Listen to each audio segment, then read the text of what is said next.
Vinicius qui recale sèchement le Real Madrid. Y a personne qui veut faire un cadeau à l'autre. Je tiens déjà à vous informer que notre mercato s'est fait tacler aujourd'hui par un joueur du FC Barcelone. Et le joueur en question, les amis, c'est tout simplement Dani Olmo. Lors de sa dernière interview, il a expliqué que le FC Barcelone a fait un meilleur recrutement que le Real Madrid. Et pour aller un peu plus loin, il a précisé, le Real Madrid voudra aussi avoir les meilleurs joueurs. Donc de ce point de vue, c'est très bien. Nous avons aussi renforcé notre effectif encore mieux, c'est ce que je dirais. Sois pas pressé mon cher Dani Olmo, tu verras par toi-même. Et pour revenir sur le Real Madrid, les amis, concernant le premier match de Liga, le Real Madrid avait demandé à ce que le premier match de Liga soit reporté. Et ben là, on a eu la réponse de notre demande. C'est officiel. La demande du Real Madrid pour reporter le match contre Osasuna a été refusée. Le match aura bel et bien lieu le 19 août. Et finalement, le Real Madrid n'aura eu droit qu'à 26 jours de repos. Même pas un mois entier. J'espère que nos joueurs seront pas cramés. Surtout Valverde qui fait partie des joueurs qui ont le plus joué cette saison. Alors ici, on a une composition des joueurs ayant eu le plus de temps de jeu cette saison. Il y a juste un joueur du Real Madrid qui est Valverde avec 76 matchs joués. C'est tout simplement le joueur avec le plus grand nombre de matchs. On termine avec notre cher Vinicius, les amis, qui a sèchement recalé le Real Madrid. Comme vous le savez, depuis le début du mercato, on parle d'une certaine prolongation de Vinicius. Et étant donné que lui, il veut une augmentation de salaire et que le Real Madrid ne veut augmenter personne cette année, et ben malheureusement, ça pose problème. Là, ce matin, le média Lasser nous a informé que Vinicius a refusé une offre de prolongation jugée insuffisante. Comme d'habitude, il exige un salaire au niveau de celui de Kylian Mbappé et joue gros cette saison pour justifier une augmentation. Donc voilà, le problème n'est toujours pas encore réglé.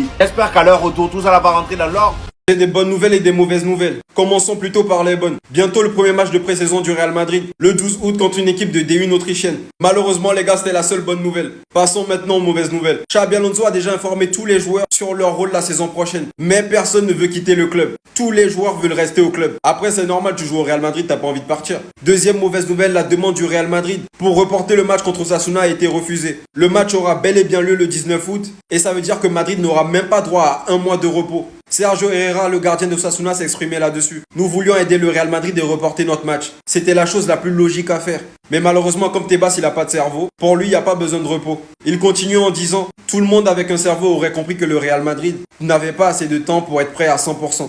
Les Barcelonais qui sont persuadés que Tebas fait tout pour le Real Madrid, aujourd'hui vous voyez juste que le président de la Liga, il a juste rien dans sa tête. Concernant des joueurs comme David Alaba, qui veulent juste passer des vacances au Real Madrid, ils vont bien aller se faire enculer parce que Madrid c'est pas une garderie. Bref, je suis impatient de voir le prochain match de Madrid et surtout de voir comment les choses ont évolué dans l'équipe. Xabi Alonso, j'espère qu'il est prêt parce que il a vraiment du boulot. Pourquoi cette question débile les gars? Sérieusement?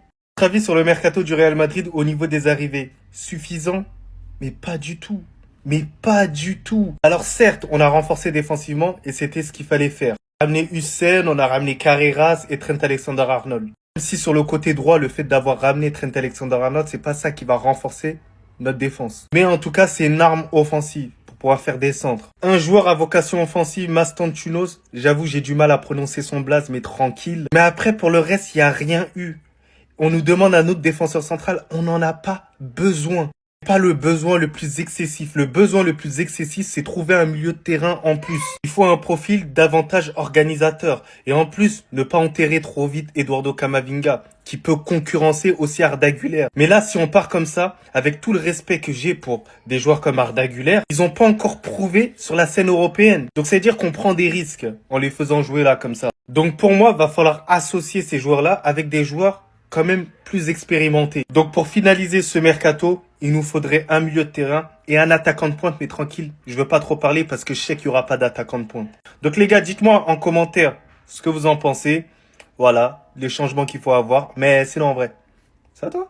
En tout cas, bien, alhamdoulilah. Et voilà, j'en étais sûr. Le Real Madrid vient de prendre une décision ferme concernant l'avenir d'Hendrick et Gonzalo Garcia. Mais avant ça, ici, nous avons le calendrier du Real Madrid pour le mois d'août. Le premier match sera contre Osasuna le 19, un match qui était censé être reporté. Finalement, la demande a été refusée. Ensuite, on jouera le 24 face au Real Oviedo, nouvellement promu. Et le dernier match de Liga du mois d'août sera contre Mallorca. En ce qui concerne le FC Barcelone, ils joueront le 4 face à Daegu pour leur troisième match de préparation. Ensuite, le 10, ils joueront contre Como, le club de Nico Paz et Jacobo. Jacobo qui a d'ailleurs été transféré pour une somme de 2,5 millions d'euros plus bonus. Et selon Fabrizio Romano, le Real Madrid conserve 50% sur une future revente. Et le Real Madrid a aussi 3 clauses de rachat activables à différentes étapes. Ensuite, le Barça jouera face à Mallorca le 16, le 23 face à Levante et le 31 face au Rayo Vallecano. Et pour revenir sur le Real Madrid, les amis, d'après le média Marca, Xabi Alonso a déjà informé tous les joueurs de leur rôle cette saison. Et bonne nouvelle, personne ne veut quitter le club. Tous les joueurs veulent rester malgré leur rôle. Certains savent très bien qu'ils vont être remplaçants, mais ils s'en foutent. Des joueurs comme Hendrick par exemple qui savent très bien qu'ils n'auront pas beaucoup de temps de jeu, mais le gars n'a pas envie de partir en prêt. Il a même pris son préparateur physique pour pour aller en lune de miel avec lui. Et d'ailleurs, en parlant d'Hendrick, les amis, comme vous pouvez le voir, il a fait la une du média AS avec Gonzalo Garcia. Le quotidien du média Diario souligne le fait qu'une seule place soit disponible en tant que neuf remplaçant. Donc ça sera soit Gonzalo Garcia ou Hendrick, pas les deux. Et c'est exactement ce qu'on nous dit ici. Le Real Madrid veut garder Hendrick ou Gonzalo Garcia, mais pas les deux. 2 fois en 24 heures, les gars, ça c'est fort. Selon Dani Olmo, le Barça aurait fait un meilleur recrutement que le Real Madrid. Ils peuvent pas s'empêcher de parler du Real Madrid. Déjà hier, ils ont essayé de clasher Luka Modric. Ok, Belek c'était la chaîne télé. Aujourd'hui, c'est le plus nul de l'effectif qui veut ouvrir sa bouche. Tu prends juste Dino Huysen, hein. C'est déjà un meilleur recrutement que tous les recrutements que le Barça peut faire. Ok, Rashford il est bon, hein, mais il vient pour jouer sur le banc. Il n'aura jamais le même impact que Dino Huysen dans l'équipe de Madrid. Ok, vous avez ramené un bon gardien, mais il vient d'où? Il vient de l'Espagnol Barcelone, les gars. Et carrément, je veux même pas parler de Trent Alexander-Arnold. Il est confirmé, il vient de Liverpool. Et en vrai de vrai, on s'en bat les couilles. Peut-être qu'il aura raison au fil de la saison, mais les Barcelonais ne peuvent pas s'empêcher de vivre à travers le Real Madrid. Je comprends vraiment pas le complexe par rapport à nous. Vous sortez d'une très belle saison, mais malgré tout, il y a toujours cette envie de se comparer au Real Madrid. J'ai même pas fait de vidéo sur Modric parce que le manque de classe, il était trop énorme. Je peux comprendre, ça fait mal. 6 Ligues des Champions pour Modric et 5 pour le Barça, c'est normal que ça fasse mal. Mais les Barcelonais, pour de vrai, comment vous voulez pas qu'on vous voit comme des complexés? Malgré la saison de malade que vous avez sortie et que Madrid a été l'équipe la plus nulle d'Europe, vous trouvez quand même des moyens de toujours parler de nous, c'est un truc de fou. Pourquoi depuis on a officialisé avec Carreras, en fait, j'entends plus les Here We Go du côté de la Maison Blanche? Pérez, pourquoi on recrute plus? J'ai l'impression que tout le monde est en train de ramasser des bougons. Je sais pas, c'est fini. Ça s'arrête là, c'est le mercato qui, c'est ça. En gros, on a fait Trent, Xabi, Xabi coach, ok. On a fait Trent, Dini Huysen, Carreras et Masturbiño. C'est tout. Ça s'arrête là. Je sens que t'as un Bellingham qui sera absent pendant un bon moment. Il s'est fait opérer à l'épaule. Les gars, moi j'entends plus Real Madrid, quelque chose. J'entends plus, je vois plus, il y a rien. C'est le néant. Non, le mercato n'est pas fini. Ne me dites pas que c'est juste ça. Non, juste ça. Non. 2 ou 3 semaines, je crois, j'avais entendu Rodri. Bon, ça, c'est annulé déjà. J'avais entendu aussi Mac Allister, mais je pense pas que Liverpool va le lâcher. C'est pas possible. Bon, je pense pas. Après, tout peut arriver dans le foot. Mais moi, je pense pas. J'ai entendu qui? J'ai entendu Barella aussi. Ouais, c'est comment quand je regarde les milieux qu'on a actuellement? Tchouaméni, Fede, retour de Kamavinga, Brahim, Arda, bien sûr, faut pas l'oublier. Et puis, Masturbiño, il peut jouer ailier, Assis peut jouer au milieu. Je l'ai pas vu au milieu, moi je l'ai plus vu sur l'aile. Dans Ceballos aussi. Mais les gars, ça revient au même, en fait, ça revient au même problème qu'on a eu la saison dernière. Parce que c'est avec ces mêmes joueurs-là aussi, c'est ces mêmes joueurs-là qu'on avait la saison dernière. Peut-être avec un Arda qui a été moins utilisé. Oui, j'ai compris.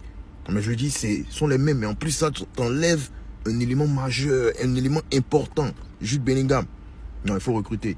Il faut recruter. Dites-moi que c'est faux. Pas toi, Achraf Hakimi, pas toi. C'est le Parisien qui l'annonce. Achraf Hakimi est sous la menace d'un procès pour V. Il risquerait 15 ans de prison. Donc Hakimi, il a toujours contesté ça. Comme quoi, ça voulait le soutirer de l'argent. C'est pour ça que ça portait plainte contre lui. Lui, il a absolument rien fait. Et on sait très bien que ça à prendre avec une certaine crédibilité. On connaît certaines Fimbi, c'est des sorcières. Elles essaient de soutirer l'argent à certains qui ont les moyens. Par exemple, des footballeurs, des basketteurs, déjà assez connus aussi. Pour toutes les personnes qui essaieront de dire « Ouais, Hakimi, il est coupable, moi je crois la victime et tout ». Non.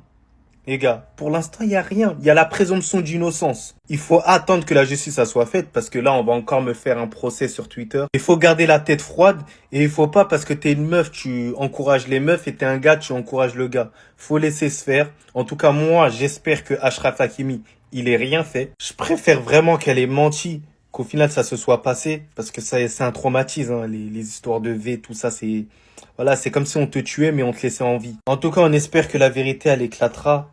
Mais à quelques jours du Ballon d'Or aussi. Hein. Mais bon, il faut que justice soit rendue. Mais sinon, en vrai, c'est à toi. Moi, en tout cas, on dit alhamdoulilah.